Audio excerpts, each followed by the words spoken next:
La première, Marine Le Pen. En France, 8 des 12 candidats à la présidentielle ont participé à une émission télévisée ce lundi. Pas de confrontation directe, mais une succession d'interviews consacrées en grande partie à la guerre en Ukraine.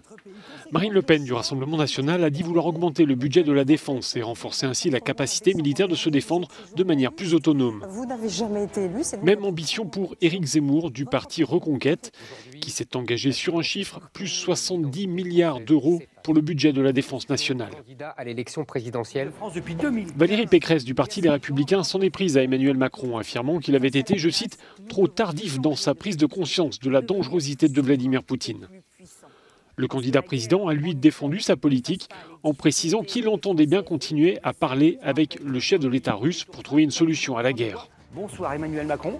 Bonsoir. Les téléspectateurs ont aussi eu l'occasion d'entendre les propositions des autres candidats, la socialiste Anne Hidalgo, l'écologiste Yannick Jadot, le candidat de la France Insoumise Jean-Luc Mélenchon et le communiste Fabien Roussel.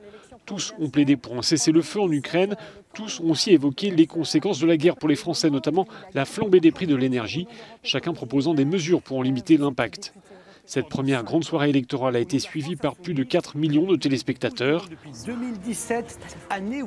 Les 4 candidats n'ayant pas été invités, Nicolas Dupont-Aignan, Jean Lassalle, Philippe Poutou et Nathalie Arthaud ont dénoncé une inégalité de traitement. C'est la France des jours heureux.